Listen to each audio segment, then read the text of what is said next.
Cuestiones Filosóficas. Estamos otro domingo más con el profesor Juan Carlos Osandón Valdés, quien nos va a seguir exponiendo hoy algunos aspectos de la metafísica. La semana pasada revisamos varios de ellos, acto potencia principalmente, que yo creo que la doctrina del acto de la potencia es una de las fundantes de nuestra cultura occidental, porque va más allá de simplemente los conceptos que nosotros pudimos ver gracias a ustedes la semana anterior, se extienden mucho más en nuestra concepción de muchas cosas.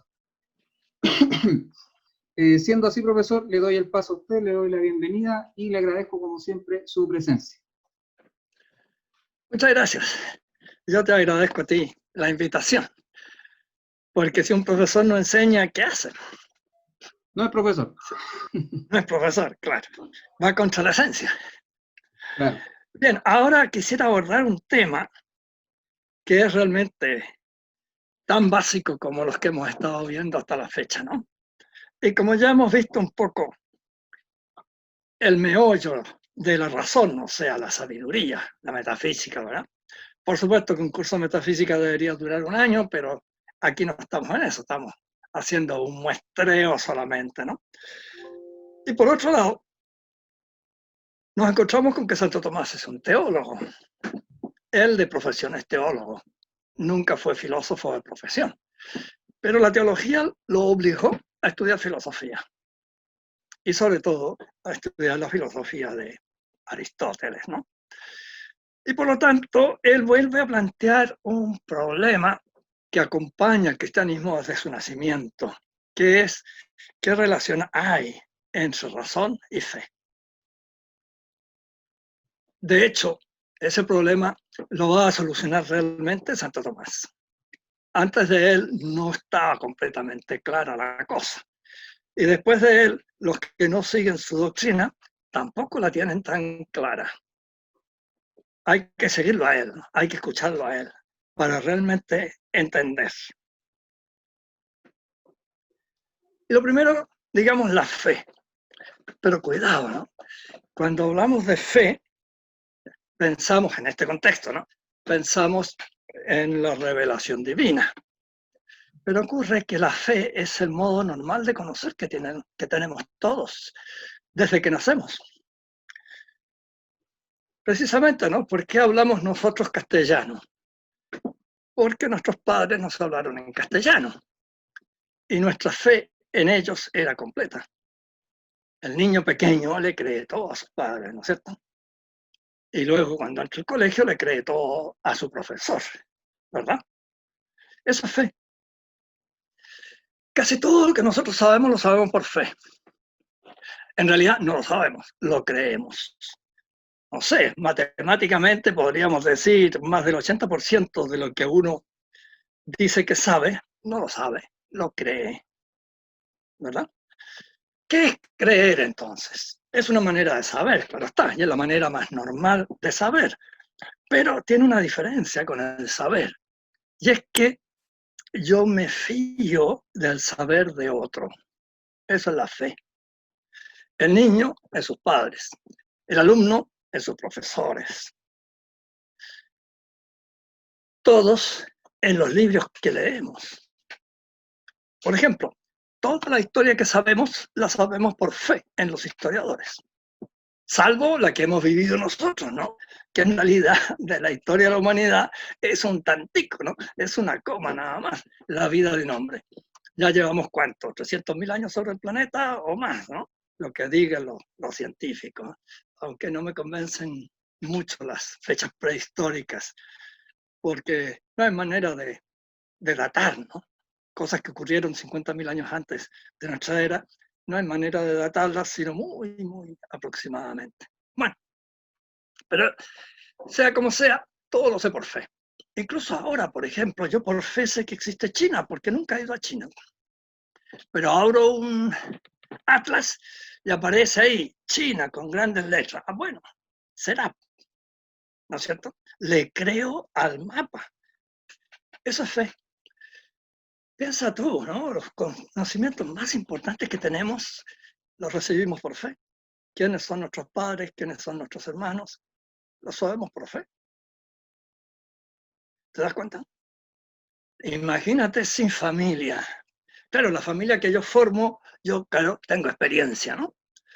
Pero cuando yo nací, mis padres se habían casado hace mucho tiempo, ¿no?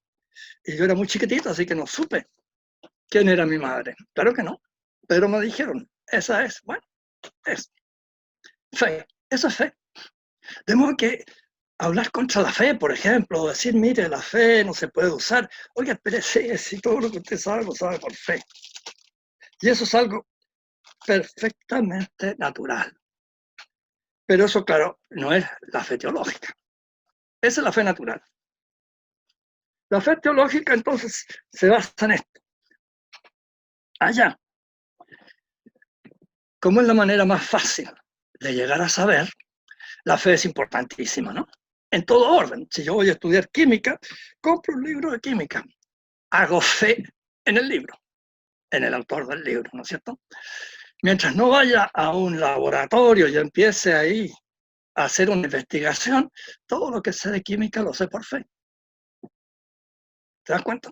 Entonces, quitemos la fe y ¿qué es lo que yo sé? Un poquitito nada más. El resto todo me lo han enseñado y le he creído al que me lo enseñó. ¿Te das Profesor, cuenta?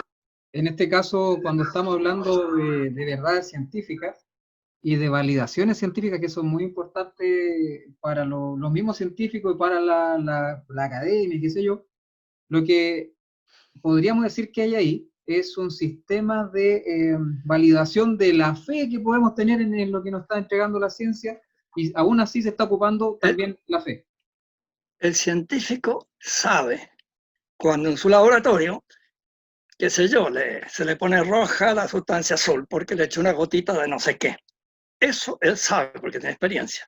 Pero cuando él me lo cuenta a mí, yo le creo.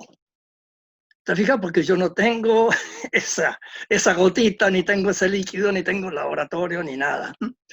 De modo que la fe influye en la difusión de la ciencia. Y el mismo científico solo sabe lo que él ha experimentado.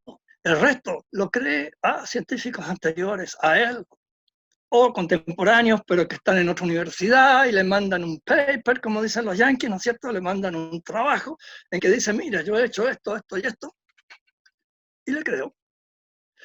Y fíjate que esto falla de vez en cuando, ¿no? Cuando estuve en Puerto Rico, 5 años como profesor de la Catholic University of Puerto Rico, me suscribí al Reader's Digest para entender un poco la cultura yanqui, ¿no? Porque Puerto Rico es un estado libre asociado, fíjate el nombre, ¿no? De libre nada, de asociado poco, pero en fin, así se llama oficialmente. Es una colonia. Ya. Y ahí cada 2 o 3 números aparecía un artículo científico que comenzaba diciendo, hasta ahora se creía que, pero ahora se sabe qué. Bueno, después de leer varias veces esto, entonces dije yo, bueno, lo que me dicen que ahora se sabe que dentro de 5 años va a haber un artículo que va a decir lo que se creía que, ahora se sabe que, y van a decir lo contrario. Yo recuerdo la campaña que se hizo contra el huevo, por ejemplo, porque producía colesterol. Prohibición comer huevos. Oiga, después resultó que nada que ver, ¿no es cierto? También se dijo la leche, alimento completo. Hoy se dice que no. La campaña que ha habido hace poco contra la carne. Y resulta que la carne es un alimento básico. Etcétera, etcétera, ¿no? Podríamos seguir. Claro, es que creemos por fe. Y a veces el científico no es tan científico, ¿no? Como yo estudio lógica, sé que la inducción no demuestra nada en forma apodíctica, que es el método que usan los científicos, ¿no? Porque imagínate, un tipo se hace una experiencia en 245 individuos y le da no sé qué cosa y entonces salen del resfrío. Muy bien. Entonces lanza la ley. Oiga, pero usted ha examinado a 240 individuos y los hombres que habitan el planeta son 7.500 millones. ¿De dónde saca que los demás van a reaccionar igual? ¿Te das cuenta? La inducción nos da una pista que si se sigue dando esto, se podrá ir aplicando, se podrá ir universalizando cada vez más. Pero los científicos se apuran, ¿no? Y a partir de esa pequeña muestra infinitesimal, relación con el tamaño de la humanidad, lanzan una ley válida para todos. ¿Te das cuenta del problema? De modo que no hay que tener tanta fe. De hecho, en el siglo XIX, una mala filosofía nos hizo creer en la ciencia como que fuera infalible, ¿no? Y no lo es. Y recién ahora nos estamos dando cuenta, después de tantos fracasos, que no eran infalibles. No, la ciencia no existe, existen los científicos son hombres, y esos hombres a veces no respetan la lógica. Es que no han estudiado la verdadera lógica, eso es lo que pasa, ¿no? Entonces se meten a un laboratorio, hacen una experiencia, ya está, y lanzan una ley universal. ¿Se cumplirá o no? ¿No? El caso más simple que te puedo dar para que te des cuenta, ¿no? Es que a mí me enseñaron que el agua hervía a 100 grados. No sé si a ti te enseñaron lo mismo. Bueno, pues resulta que el agua que cumple con eso es el agua pura, limpia y a nivel del mar. Si tú cambias un poco cualquiera de esas dos variantes, ya no hierve a 100 grados. O puede demorarse más o puede demorarse menos, ¿no? Y de hecho, las alturas, tú tienes que llevar una olla especial bien cerrada, porque si no el agua te va a hervir a 65 grados.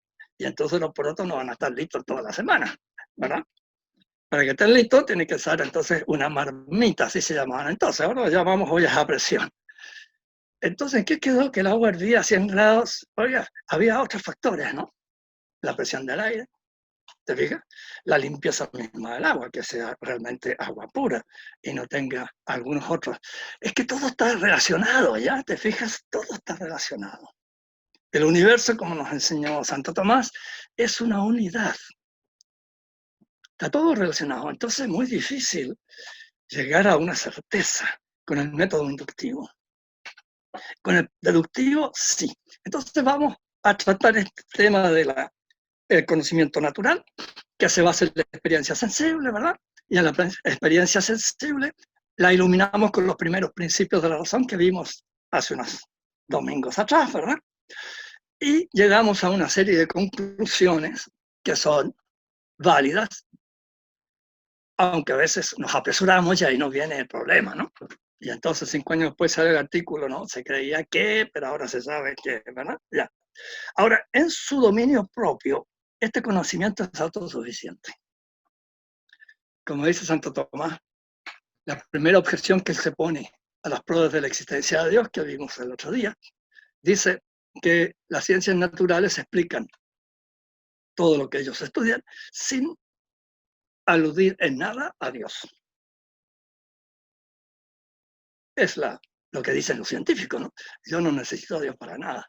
Claro, para la física no lo necesita, para la química tampoco, etcétera, etcétera, sí. Porque usted estudia las causas segundas, no las causas primeras, ¿te acuerdas? La única que estudia las causas primeras es la sabiduría. Y como Dios es causa primera, es la única que tiene derecho a hablar de Dios, es la sabiduría. Y la física no. La química tampoco. Entonces, que venga un premio Nobel de Física a decirme que por la física él no cree que Dios exista, bueno, entonces tampoco va a poder creer que un cuadro es una obra de arte, porque la física no le sirve para nada para saber si es una obra de arte o no el cuadro que está en el museo. Para eso necesitamos otro tipo de conocimiento. ¿Te das cuenta? Entonces, ¿es perfectamente autosuficiente el conocimiento natural? Sí, pero dentro de los límites humanos. Nosotros podemos comprender muchas cosas, pero hasta cierto punto. Fíjate que en la Edad Media se decía omne individuum inefabile. Esto quiere decir, todo individuo es inefable. Es decir, nosotros no podemos conocer totalmente, exhaustivamente a ningún individuo. ¿Y por qué razón? Piensa tú que ese individuo que tengo enfrente a mí es un existente, es un ente, está existiendo, ¿verdad? Muy bien, pero resulta que el existir es un misterio, ¿verdad que sí? ¿Te acuerdas que vimos que el ser era un misterio? Y que es la base de todo, ¿no? Entonces, siempre nos enfrentamos contra el misterio. ¿Por qué? Porque nuestra inteligencia es la inteligencia de un animal. O sea, la peor inteligencia posible. La inteligencia de una bestia. Esa es la inteligencia humana. Es muy débil. Pero autosuficiente, sí. Respetando, ¿no?, los límites de nuestra inteligencia humana, bueno, basta ver todo lo que significa la cultura, la técnica, los avances que se han hecho en maquinaria, en agricultura, en medicina, en fin. Entonces quiere decir que sabemos algo, ¿no? Ya lo creo. Por supuesto que sí. De modo que esta autosuficiencia es a nivel humano nada más, sabiendo que siempre queda una penumbra, ¿no?, en todas las cosas. Este conocimiento entonces se basa en la experiencia sensible y en los primeros principios de la razón, la inducción, la deducción, que son los dos métodos que se usan. Y ya veíamos la vez pasada que la matemática, por ejemplo, es una ciencia deductiva y que todas las ciencias inductivas hoy usan las matemáticas. De modo que hoy no hay una ciencia inductiva pura, digámoslo así, ¿no? Porque toda ciencia implica la presencia de las matemáticas, las ciencias experimentales, ¿no? Claro, algunas bastante poco, por ejemplo, en psicología no es mucho lo que sirven las matemáticas, ¿no? En biología tampoco sirven demasiado, pero en fin, también sirven algo, ¿no? Vamos ahora a la fe teológica. En realidad deberíamos llamarlo conocimiento sobrenatural, porque aquí vamos a conocer cosas que naturalmente no podríamos conocer.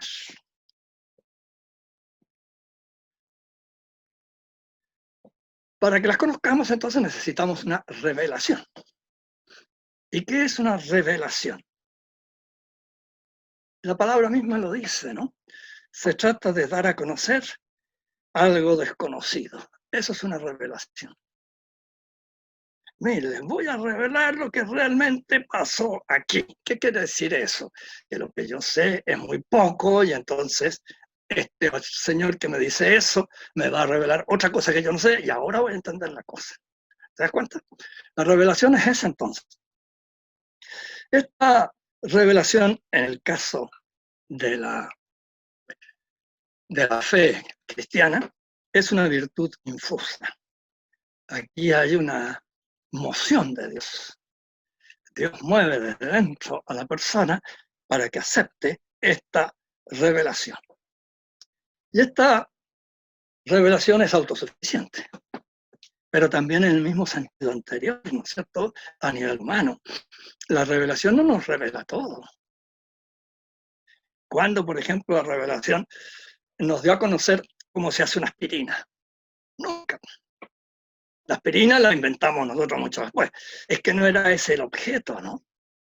La revelación nos enseña cómo ir a Dios, cómo tenemos que comportarnos para ir a Dios.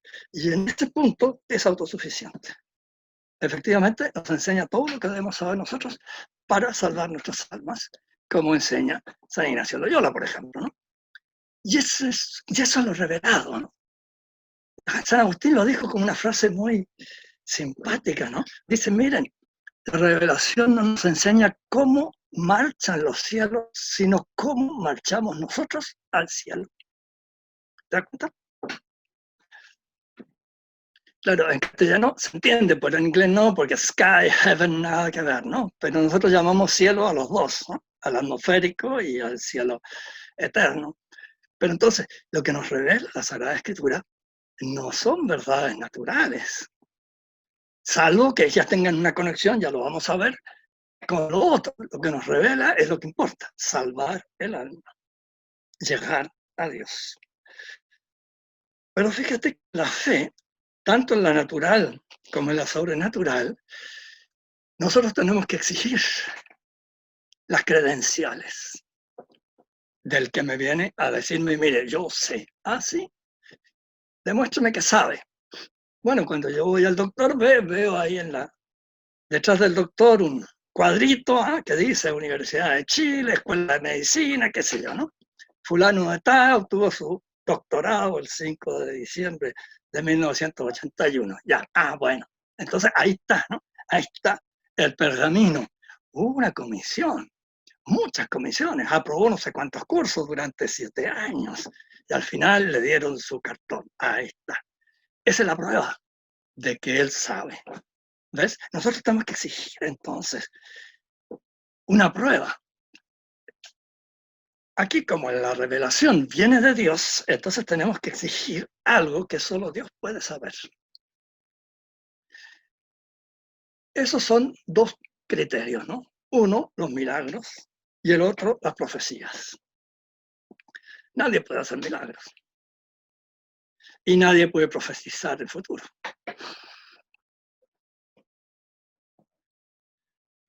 Pero, por ejemplo, cuando en Fátima la Virgen les dice a los niños en 1917, pronto terminará la guerra. Esta guerra es un castigo de Dios porque los hombres se han alejado de Él.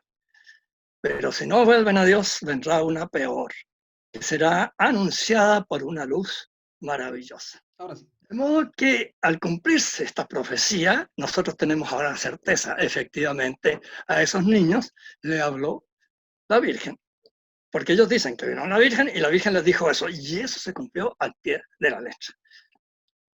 Y el marxismo llegó hasta Chile, y hoy día está de vuelta. Según Sor Lucía, lo dijo esto muchos años después, ¿no? Cuando le preguntaron, dijo que ella tenía la impresión, pero no se lo dijo así la Virgen, ella tenía la impresión que todos los países iban a ser contaminados por el marxismo, por estas ideas de Rusia. Y fíjate que la Virgen nos dijo marxismo, dijo, los errores de Rusia se esparcirán por el mundo, pero no lo de marxismo. Y esto lo dice meses antes de la Revolución de Octubre, que empieza a instalar el comunismo en Rusia, y el comunismo no salió de Rusia hasta mucho después, sobre todo después de la Segunda Guerra Mundial, se vino este desarrollo y esta invasión del planeta por los errores de Rusia. Se cumplió.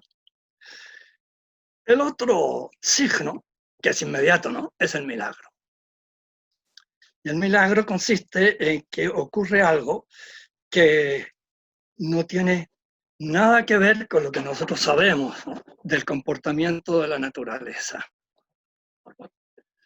Por ejemplo, un milagro muy bonito, muy simpático, digámoslo así, que se produjo varias veces en el caso de Santa Teresa, nuestra primera santa, Santa Teresa de los Andes. Cuando se inicia el proceso, en esa época existía la obligación de exhumar el cadáver. La idea era asegurarse de que no había sido enterrada viva, cosa que a veces ha ocurrido, ¿no? No, había que asegurarse que se había enterrado muerta. Bien, fue a mediodía en los Andes, en un día de sol. Abren, sacan el cadáver, sacan el ataúd, lo abren y ven que sí, efectivamente, no hay ninguna señal de que hubiese sido enterrada viva, ¿no?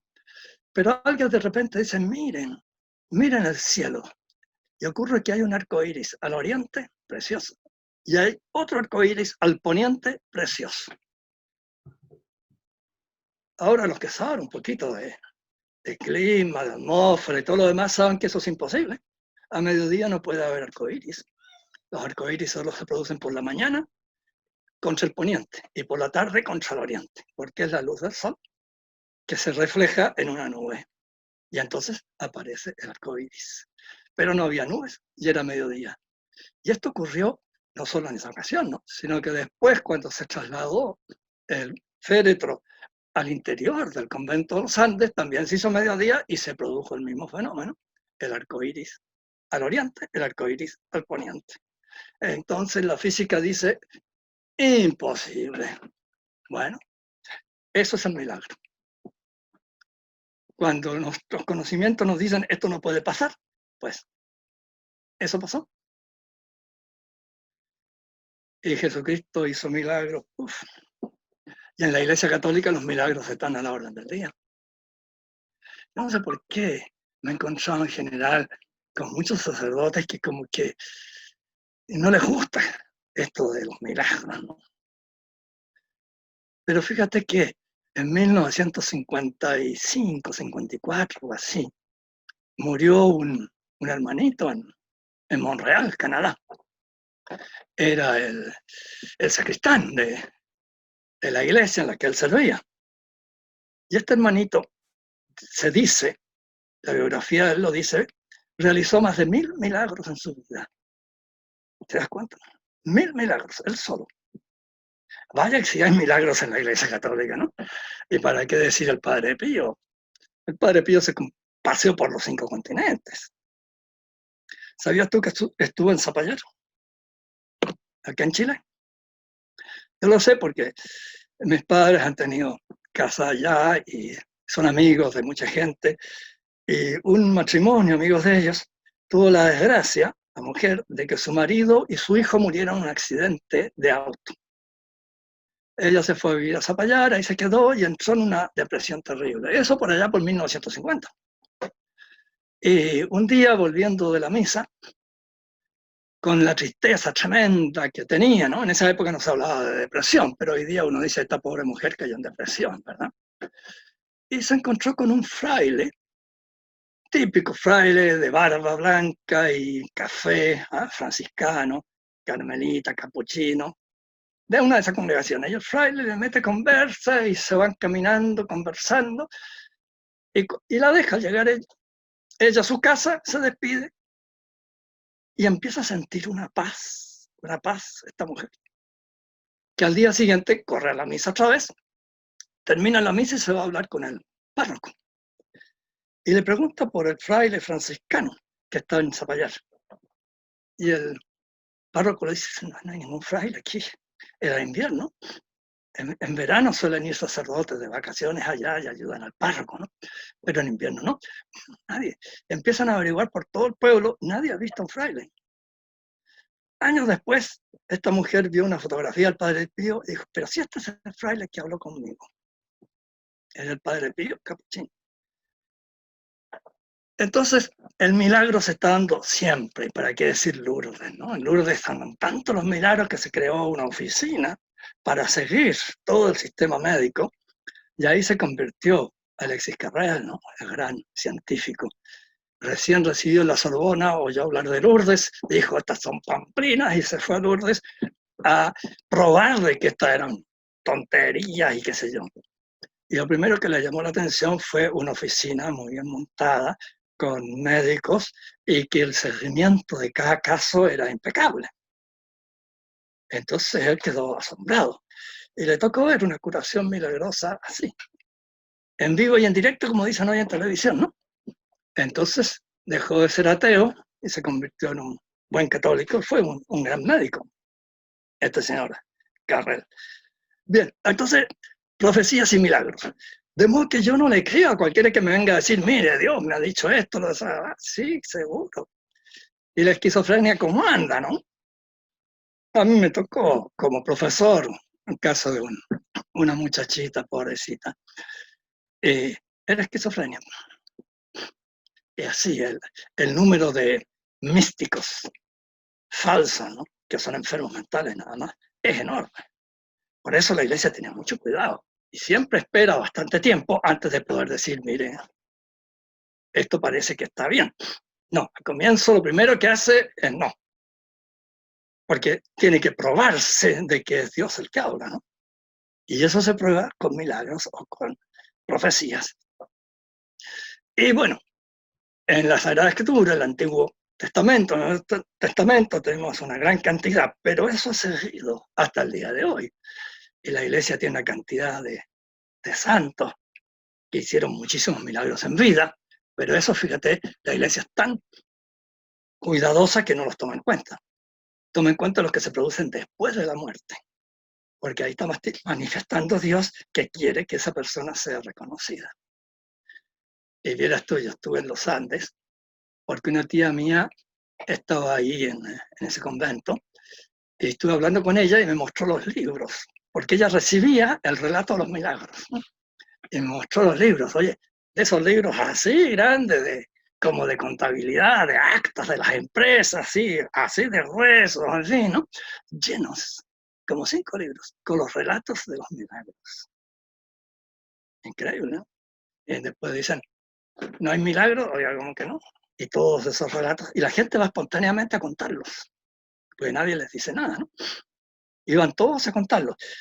El más impactante que me contó, fíjate, fue unos carabineros que llegaron, 2 o 3, no me acuerdo, del retén que hay arriba en el paso hacia Argentina, de ahí de los Andes, ¿cómo se llama el paso que hay ahí? Ay, se me va el nombre en este momento. El Portillo. Portillos. Ahí está Portillo y ahí al ladito a 3.000 no sé cuántos metros de altura. Bueno, y ahí hay un retén.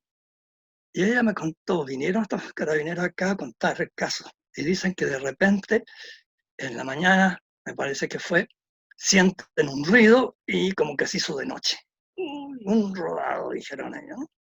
Entonces uno de ellos, que era devoto de Teresita, se encomendó y todos se encomendaron a Santa Teresa.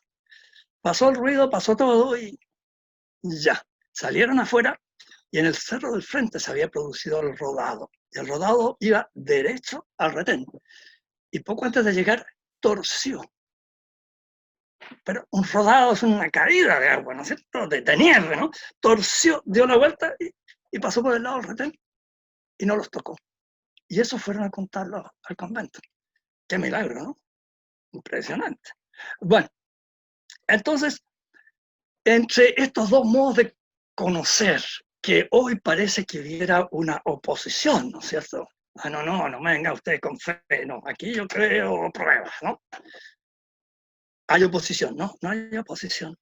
Son complementarios, eso sí, porque son de naturaleza diferente. No es lo mismo saber por fe que saber por experiencia. No es lo mismo creerle al testigo porque hace un milagro que creerle al testigo porque tiene un cartón en la pared que dice doctor en medicina. No es lo mismo, ¿no es cierto? Claro, yo sé que el doctor en medicina se puede equivocar, por supuesto. Menos que yo, porque yo no sé nada de la enfermedad. Pero también se puede equivocar. En cambio, el que trae el mensaje divino no se puede equivocar porque es Dios el que ha hablado, ¿no? Es Dios el que está hablando por él. Entonces son complementarios.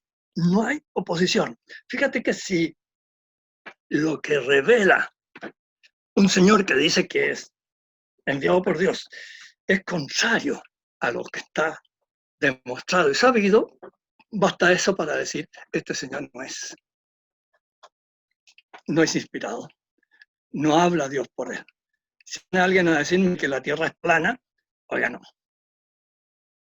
Yo no me puedo creer porque la Tierra es una esfera. Y eso se sabe desde la época de los griegos clásicos, ¿no?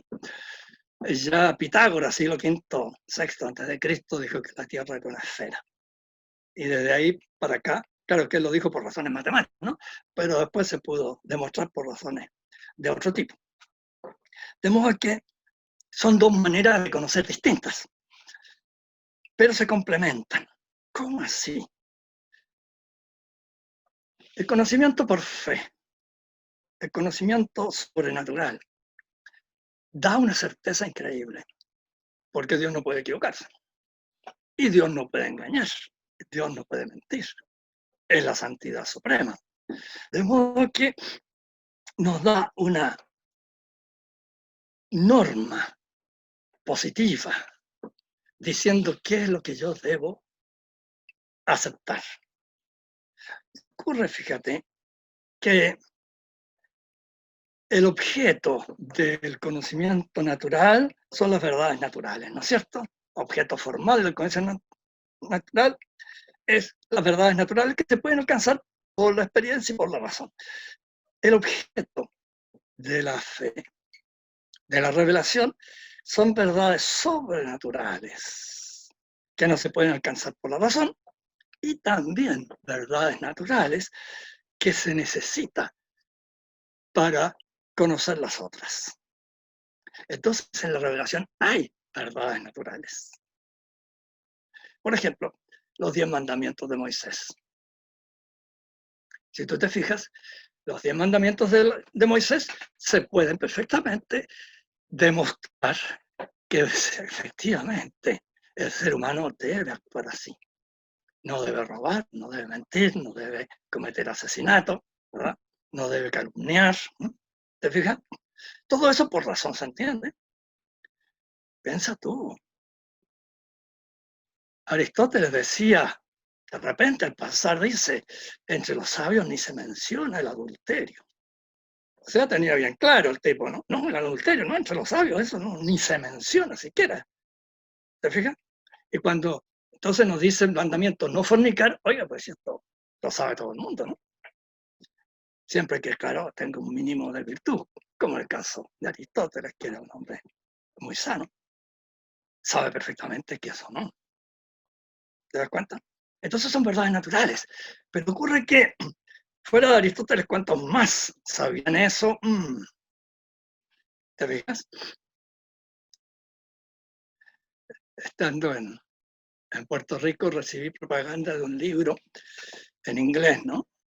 Y el libro se llamaba algo así como cómo cometer un adulterio creativo. Imagínate el título del libro.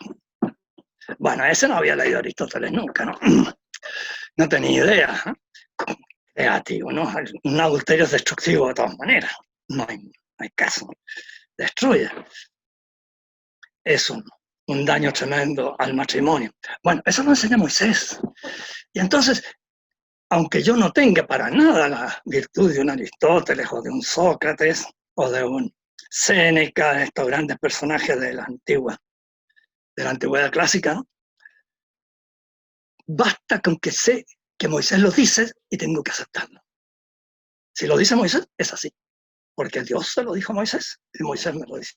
Lo dejo escrito y yo lo leo. ¿Te fijas? Entonces, nosotros, hasta el más simple de los mortales, adquiere un conocimiento y una certeza envidiables. Todo lo que sabe por fe es de una certeza absoluta. ¿Te das cuenta? Siempre que yo haya entendido bien lo que dice el libro sagrado, ¿no? Y fíjate que esto les sacó rocha a los sabios, entre comillas, paganos. Hay un libro que se llama, que lo escribió Celso, ¿no? Se llama El discurso verdadero. Y este libro es un ataque al cristianismo.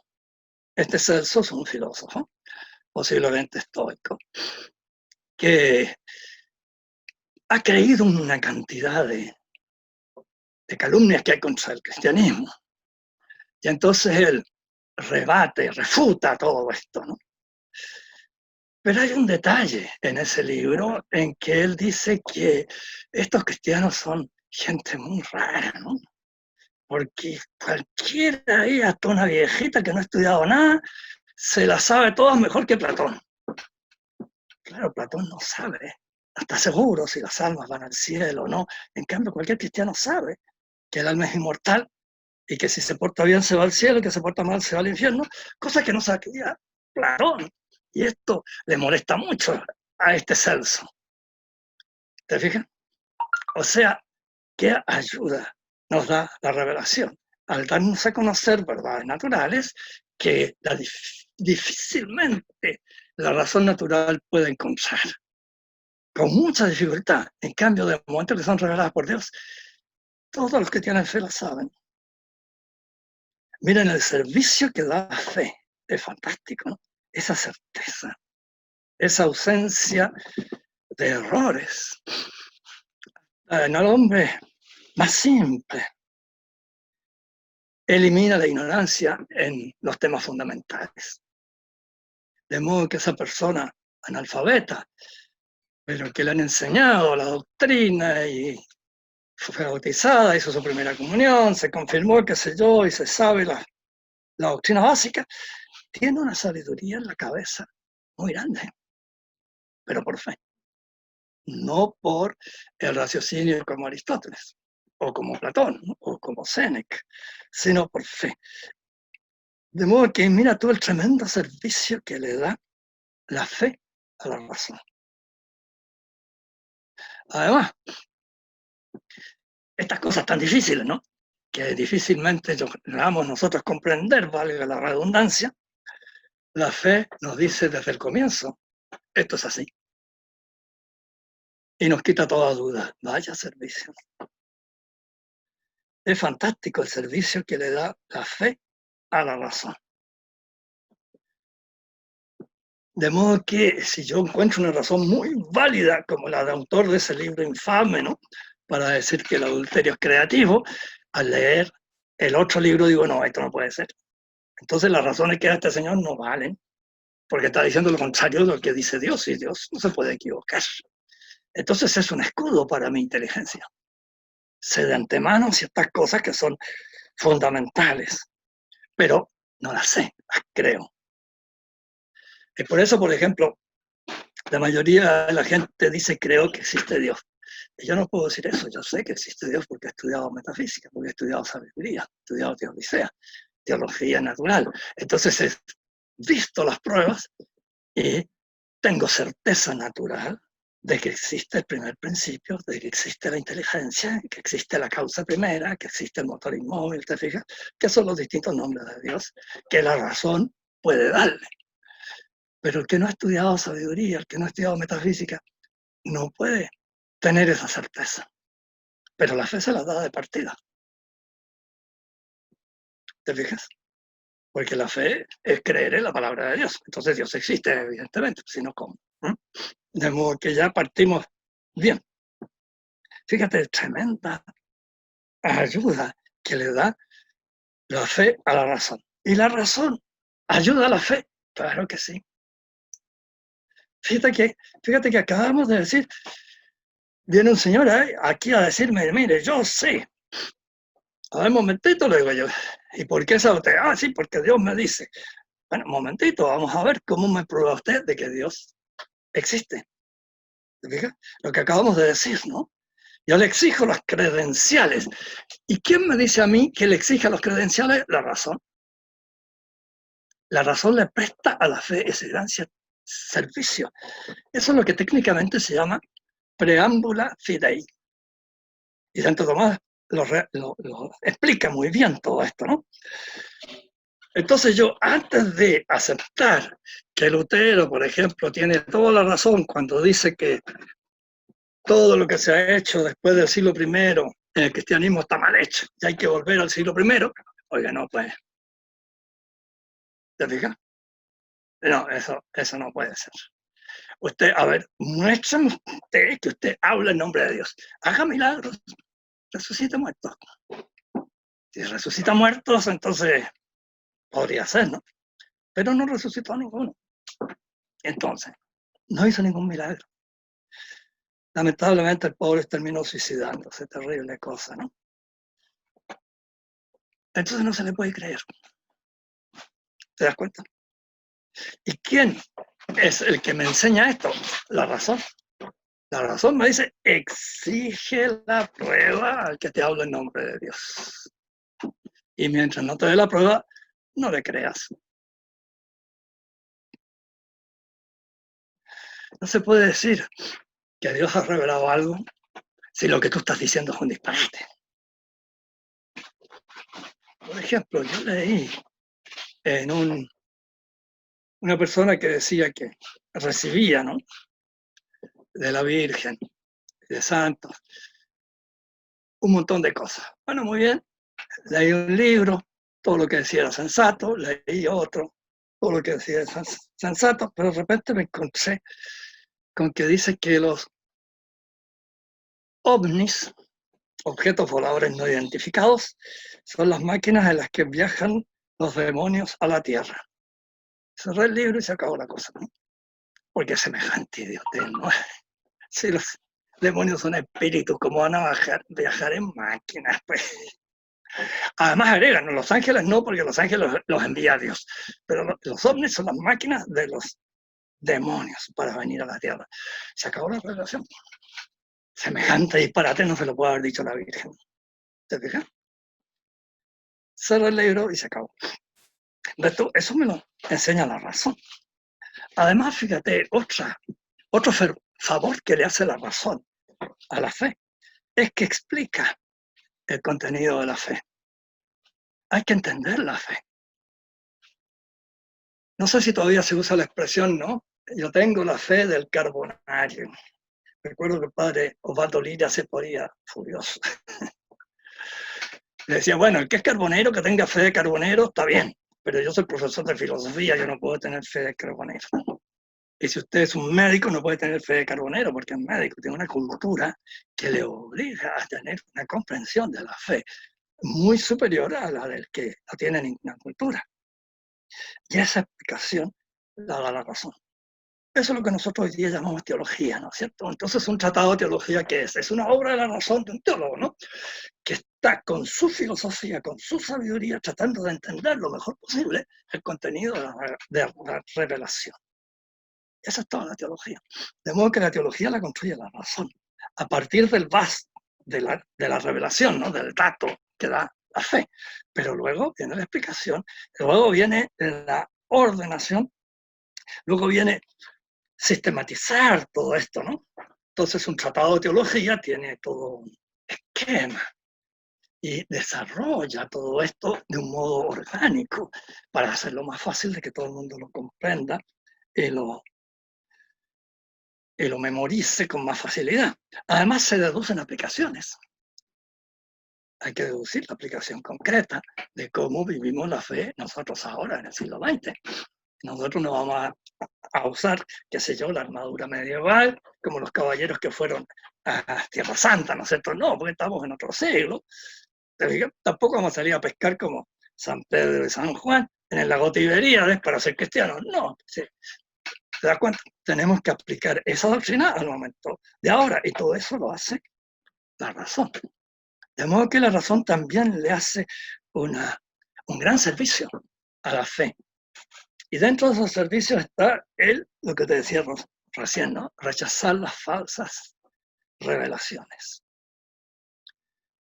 La Sagrada Escritura, sobre todo las cartas de los apóstoles, San Pedro, San Pablo, San Juan, Santiago, el Nuevo Testamento, le llamamos nosotros, ¿no? Nos están constantemente diciendo que en la iglesia tenemos falsos cristianos, los herejes. Y nos ponen, ¿no? San Juan, fíjate, el apóstol de la caridad dice que si alguno llega con otras ideas, a ese ni lo saludéis. Imagínate, ni les den el saludo, ni le digan buenos días, buenas tardes. Oye, es violento esto. Sí, claro, pero es que está corrompiendo la fe, está corrompiendo la revelación. Entonces, fuera. Insultan a los que se equivocan. Los apóstoles, ¿no? Los insultan. Claro, con insultos muy distintos a los nuestros, ¿no? Por ejemplo, Santiago, me parece que es, o San Pedro, dice que son nubes sin agua. Para nosotros eso no nos dice mucho, pero en la mentalidad de ellos eso era un insulto espantoso. Bueno, en alemán yo sé que decirle a alguien cabeza de cerdo es el peor insulto que se le puede decir. A nosotros nos da risa, que si me dicen cabeza de cerdo yo me río, ¿no? Pero nosotros usamos insultos de otro tipo, ¿no? Muy groseros, ¿no? ¿Para qué vamos a dar ejemplos? Generalmente son groseros. Pero en otras culturas no. Las culturas eran muy distintas. Cuando Jesús le dice a los fariseos, raza de víboras, era un insulto pero horroroso en esa época, ¿no? Y bueno, la razón también entonces nos enseña, ¿no? No recibir las falsas revelaciones, no recibir las falsas interpretaciones del contenido de la Sagrada Escritura. Y todo esto es un servicio que le hace la razón a la fe. ¿Te das cuenta cómo se complementan? De modo que la armonía entre la razón y la fe que logra Santo Tomás es total, es completa. Ya no hay lugar a dudas, está muy claro cuál es la función de la razón, cuál es la función de la fe y cómo hay que unirlas a las dos. No tiene sentido una teología que no incorpore la filosofía. No tiene sentido una filosofía que desoiga a la fe. Y fíjate, qué cosa más de la filosofía que la metafísica, ¿no? La sabiduría, el corazón de la filosofía. Y yo, fíjate, divido la historia de la metafísica en dos periodos. Antes de la noción de creación y después de la incorporación de la noción de creación a la metafísica. Y tienes tus dos metafísicas distintas. La segunda, gracias al cristianismo. gracias a la revelación de la creación, ¿no es cierto? Que comienza con el primer libro del Génesis, ¿no? Al comienzo creó Dios el cielo y la tierra. Versículo primero, capítulo primero. Esa noción no existe en la filosofía, no existe en ninguna cultura, en ninguna civilización, solo en el pueblo hebreo. Hay mucha gente que sí dice, estos tienen idea de creación y aquellos también, pero en realidad no, le atribuyen más. Santo Tomás cometió ese error. Creyó que Aristóteles había creído en la creación. Y también Platón. Y no, le puso más a Platón y Aristóteles de lo que ellos podían dar. Es que Santo Tomás ignoraba la historia de ese periodo, ¿no? Él tenía los libros, pero otra cosa es conocer toda la historia, entonces tú puedes entender mucho mejor el libro, hasta dónde llega, hasta dónde podía llegar ese pensador, y no podía llegar, por supuesto, hasta lo que llegamos ahora gracias a la revelación. De modo que ahí tú tienes un concepto perfectamente natural, la creación. Pero la creación del mundo, del universo, solo está en la Biblia, en ninguna otra parte. Profesor, y respecto a Y eso mismo, autores tan posteriores, ¿no?, al Génesis, que escribió Moisés posiblemente en el siglo XIV a.C., ¿no?, como son Platón y Aristóteles, siglo V, IV. Platón nace en el quinto, muere en el cuarto, Aristóteles nace en el cuarto y muere en el cuarto. Entonces ellos, 10 siglos después de Moisés, ignoran la creación. Para ellos el mundo es eterno. Para ellos el mundo profesor, siempre y es vale. respecto a ese mismo punto, a mí me llama la atención que después, con la llamada teología de la liberación, se ¿Ya? asumen categorías que son ateas, o sea, que tienen que ver Ajá, con otra cosa, y se exacto. logra una conjunción súper extraña, de la que Latinoamérica es muy fuerte heredero, Karl Rahner y no sé, todos esos teóricos que a la vez eran teólogos. ¿Qué tipo de teología podían ellos sintetizar, incluyendo la revelación, una teoría que es derechamente, ni siquiera filosófica, sino que es doctrina política, y obviamente la razón o la práctica filosófica? ¿Cómo lograron ellos llegar a ese punto en que integran algo que no tiene que ver con la revelación y que de hecho va en contra de la revelación? Es una tentación permanente. Es una tentación permanente porque somos ovejas. ¿Y a dónde va Vicente? ¿A dónde va la gente? El dicho español, ¿no es cierto? ¿A dónde va Vicente? ¿A dónde va la gente? Claro. Y si tú ves una cultura como la cultura actual, ¿no?, en que tiene tanto éxito el liberalismo, en que tiene tanto éxito el socialismo, en que tiene tanto éxito la fenomenología o cualquier otra doctrina, entonces sientes tú la necesidad de ponerte al día, como se dice hoy, ¿no es cierto? Y poner al día la teología, y eso no se puede hacer. Es una tentación, y hay mucha gente que cae en esa tentación. Dios juzgará, ¿no? Nosotros no podemos juzgar, pero que hay que huir de esa gente y hay que condenar esas ideas, hay que hacerlo. Pero como lo hicieron San Juan, San Pablo, San Pedro, Santiago, como lo hicieron los apóstoles. Además Jesucristo nos dijo, ¿no?, guardaos de los falsos profetas. Lobos cubiertos con piel de oveja, son frases de Jesucristo, ¿no? Él nos advirtió. Y claro, es natural que se produzca, porque somos sociales. Vivimos en una sociedad y queremos entonces armonizar con la sociedad y romper con esa sociedad es muy difícil. Cuesta mucho. Y hoy día más, ¿no?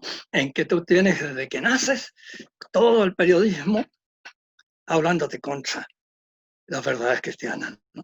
Y toda la literatura hablándote contra las verdades cristianas. Y todo el cine hablándote contra las verdades cristianas. Entonces, claro, todo en sentido moral solamente, ¿no? Por supuesto que hay excepciones, ya hay películas muy sanas, y hay periodistas muy veraces y muy sanos también, pero la mayoría, sobre todo desde los años 60, hay un ataque a la moral, pero espantoso. En esa época, al que se atrevía a hablar, por ejemplo, la virtud de la castidad, le hablaban de tabú, de cavernario, de troglodita, ¿ah? Nos daban esos epítetos. Pero resulta que si no se conserva la castidad, pobres mujeres, ¿no? la maternidad sufre tremendamente y los hijos también, porque los matrimonios se destruyen y cuando se destruye el matrimonio, el daño psicológico a los hijos es espantoso. Y todo eso viene de la falta de castidad. Solo un mundo donde se respeta la castidad, las mujeres entonces tendrán paz, podrán educar a sus hijos y sus hijos serán sanos, pero donde no, hoy día todo el mundo tiene que ir al psiquiatra, ¿no? Fíjate que Jung, a pesar de que se formó con Freud, que fue un tipo tan equivocado, ¿no? Espantoso, Jung se dio cuenta de que Freud estaba completamente equivocado. ¿Y sabes cómo? Él se dio cuenta que, sobre todo en la mente, lo importante era el equilibrio. Cualquier exageración, cualquier unilateralismo enferma a la persona. Y él escribió un libro que se llama Realidad del Alma. Lo leí con mucho agrado, claro que me di cuenta que el pobre no sabía lo que era el alma, pero en fin, era un psiquiatra formado con Freud, pero llegó a darse cuenta que había algo en el hombre y él piensa, los que hablan del alma parece que tienen razón.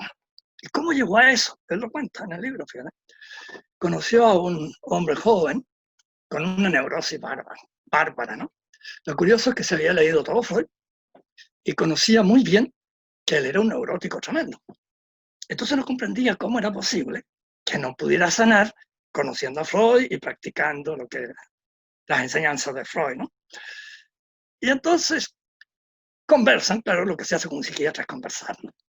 Y de pronto Jung se da cuenta que este hombre que tiene una situación más o menos modesta, estamos hablando del año 1930 más o menos, se da las vacaciones en el sur de Italia,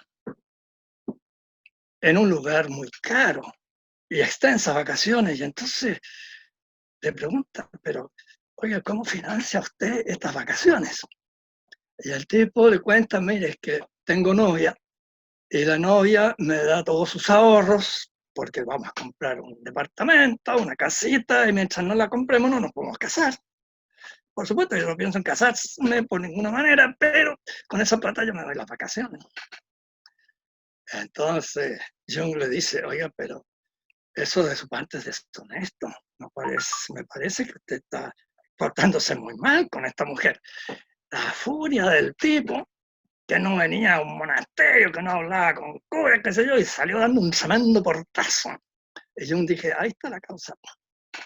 Y fíjate que llegó Jung al convencimiento. Una persona que no cumple las normas básicas de la moral, a partir de los 40 años se convierte en un enfermo mental.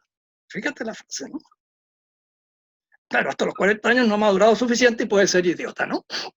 Y habrá que perdonarle porque todavía no ha madurado, pero después de los 40 años que siga siendo imbécil, oiga, ya no, ya, pues, ¿no? ¿Te fijas? Ya tiene que usted tener la suficiente experiencia para darse cuenta que hay ciertas cosas básicas, ¿no? Para ser un hombre de bien, para ser una mujer honesta, ¿verdad? Pero si usted se la salta, se va a enfermar. Lo dice Jung, fíjate. Este que comenzó siendo ateo, escuela de Freud, pero después se dio cuenta por la psiquiatría, grande Jung, ¿eh? Por la psiquiatría se dio cuenta de que había algo más. Y dice, eso que llaman alma existe. Claro que no entiende muy bien la cosa, ¿no? Pero no le vamos a exigir a esta persona que haga el milagro de entender lo que siempre le ha ido contra el pelo, digamos, a la formación que a él le dieron. Pero en fin, él llegó a eso. Y es así. Pero fíjate, llegó después de muchos años, ¿no? Y ya Freud no vivía cuando él llega a este hallazgo. Así que le costó, pero fue sincero y dio a conocerlo. Bien, entonces fíjate, la última cosita que hay que decir, es imposible que se produzca una oposición, un choque entre la razón y la fe, porque ambas son obra de Dios. Evidente, ¿no? Dios nos dio la razón, Dios también nos da el impulso, la fe infusa, ¿no es cierto? De tal manera que si hay una oposición, y a cada rato se produce la oposición esa, ¿no? Es porque o bien yo no entendí bien el dato de la revelación, o bien mi razón está equivocada. Y lo que yo creo que la razón me enseña, no le enseña la razón. ¿Te fijas? Lo que veíamos del científico que dice que el agua hierve a 100 grados, sí, claro, pero le faltó agregar a la presión del mar agua completamente limpia. ¿Te fijas? Le faltaron dos cosas bastante importantes, ¿no? Ya. Pero él estaba convencido de eso. Y así, en cantidad de afirmaciones científicas, se parte de una base que no es completa, porque todo está relacionado, ¿no? Como decía Santo Tomás, hay un solo universo y todo está relacionado. Y claro, es así. Fíjate que en el siglo XIX, ay, se me va el nombre, ¿no? Hubo en una conferencia un astrónomo hablando de esto, ¿no? Hizo así, con unos puñetes en el aire. Dijo, estoy moviendo a Júpiter. Fíjate la frasecita, ¿verdad? Pero ¿qué quería decir con eso? Está todo unido. Está todo unido. Hay una influencia de Júpiter en la Tierra. Hay una influencia de la Tierra en Júpiter. Está todo unido. Es un solo universo. Nos está llegando, qué sé yo, cuántas cosas de todas las estrellas de la galaxia. Y los astrónomos ya nos hablan de las radiaciones, de esto y de lo otro, y quién sabe cuántas cosas más hay que todavía no sabemos. Está todo unido. Y como nos falta tanto por saber, cuidado, eso que yo creo que está tan demostrado científicamente, bueno, señor, se creía que, pero ahora se sabe que eso se repite constantemente. Es cosa de tomar un libro científico del siglo XIX para empezar a reírse de algunas cosas, ¿no? Claro, muchas cosas están muy bien. Aristóteles, por ejemplo, enumeró todos los huesos del cuerpo humano. Yo no sé cuántos huesos hay en el cuerpo humano, pero hay bastantes, ¿no?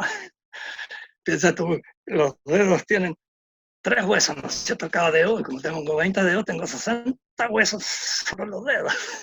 De ahí para adelante sigue contando. Bueno, así que son muchos los huesos. Aristóteles tenía la cuenta completa, perfecta, hace tanto tiempo. Así que en un libro del siglo XIX vas a encontrar muchas cosas muy verdaderas, pero otras, la mejor prueba que te puedo dar es leer a Julio Verne. No sé si has leído algún libro de Julio Verne. Leí En muchos de ellos aparece un científico, ¿verdad? Sí. En muchos de ellos aparecen afirmaciones científicas que dan una risa, pero resulta que Verne, ¿sabías tú cómo trabajaba Julio Verne? Se iba toda la mañana a la biblioteca y pedía todos los diarios y los hojeaba. ¿Y qué buscaba? Si había alguna noticia que dijera un profesor universitario, un científico de gran renombre, eso tomaba nota. Y eso después lo ponía en la novela. Y ahora a veces esas afirmaciones nos dan una risa, pero eran afirmaciones dichas por el doctor, un profesor, ¿no? De la universidad, no sé cuánto, en fin. ¿eh? La inteligencia humana está bien limitada y le cuesta demostrar. Y hay muchas cosas que no sabemos y como no sabemos, no las tomamos en cuenta. A mí me gustó Piensa tú, mucho una obra ¿cuándo se de... descubrió que había bacterias, microbios que producían las enfermedades? Pasteur, ¿te das cuenta? Y antes de eso nadie lo sabía. Si no lo podían saber, si no había microscopios, ¿cómo lo iban a saber? Pero cuando hay microscopios, entonces se sabe. Y nos cambió el mundo, pues imagínate. Descubrimos que había estas famosas bacterias y cómo hemos eliminado una serie de enfermedades que eran mortales. Y ahora nos ponen una vacuna y ya está. Rara vez se producen. Que avanza, ¿no? Incluso Bueno, antes de que nos pueda atacar, nos ponen la vacuna. Lo que le voy a decir es que claro, un libro muy, muy entretenido de Julio Verne es París en el siglo XX, porque estoy cambiando un poquito el tema, más allá de los avances científicos, tiene que ver con una sociedad que solamente está basada en el conocimiento científico o tecnológico.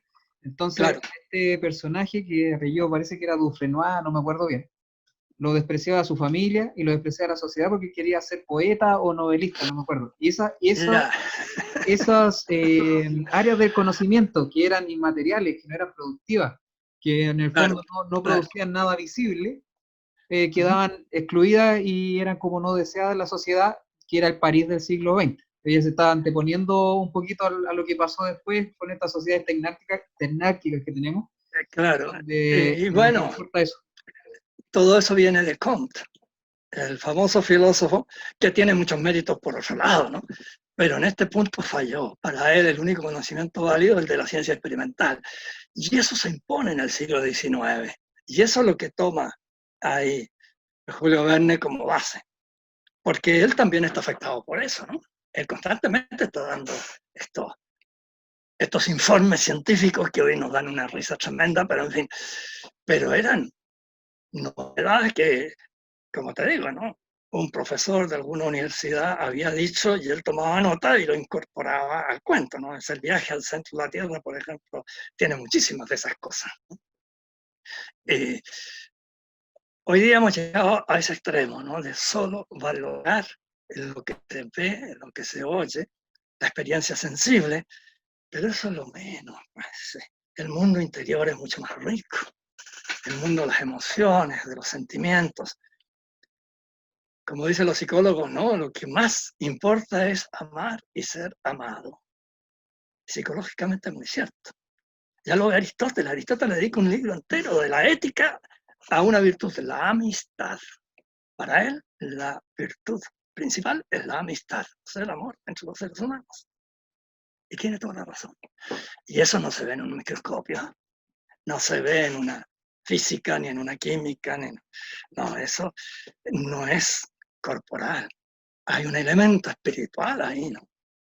Cicerón escribió un libro magnífico sobre la amistad, de Amicia se llama. Y dice que la primera base de la amistad es que haya acuerdo doctrinal entre los amigos. Y tiene alta razón. Los amigos están de acuerdo en las bases doctrinales, claro. Si no, no pueden ser amigos. Podrán ser conocidos y bueno, si a los dos les gusta el polo o el tenis, se podrán encontrar ahí, pero hay algo que impide llegar a una amistad realmente profunda. Y por desgracia, el sistema político que tenemos ahora en Chile, que la gente cree que es el único posible, es un sistema que fomenta el odio, hace imposible la amistad cívica, que es la virtud por excelencia de una ciudad, la amistad cívica, la amistad entre todos. Pero si nos estamos lanzando insultos todo el día en el Parlamento, ¿dónde queda la amistad? Es imposible. Y ahí salen los lolos a romper todo el centro de la ciudad. Claro, es el sistema que nos lleva a eso. Y después nos dicen que este es el mejor sistema posible. Ah, no. Un sistema que crea odio, ¿cómo va a ser bueno? Es malo de frontón este sistema. El problema está en la democracia, pero no lo quiere ver nadie. ¿Qué le vamos a hacer? Bueno, ya nos pasamos la hora, ¿no? Yo la Sí, las sí. 6 días ya. Hay Abusamos mucho de de lo que la hablar. paciencia. Vamos a tener que quitar algunas cosas porque Claro. demasiado largo nos salió. No, pero siempre entretenido, profesor, así que no se preocupe por eso. Hay harto dato. A mí me gustó mucho la frase de Séneca, y especialmente de que el fundamento, podríamos decir que el fundamento es que debe haber acuerdo doctrinario para que exista la amistad. Eso yo creo que es muy importante y muy actual. Es Cicerón el que lo dice. Sí, un siglo antes, ¿no? Es del siglo I antes de Cristo. Y bueno, y eso está en Aristóteles, ¿no? La amistad exige una concordancia entre los amigos, si no, no pueden ser amigos. Y bueno, en Santo Tomás eso se extiende a la ciudad completa. Y eso es lo que se llama hoy día la amistad cívica. El régimen lo que tiene que hacer primero que nada es fomentar la amistad cívica. El régimen actual fomenta el odio cívico. Entonces no es bueno. El dogma de la lucha de clases.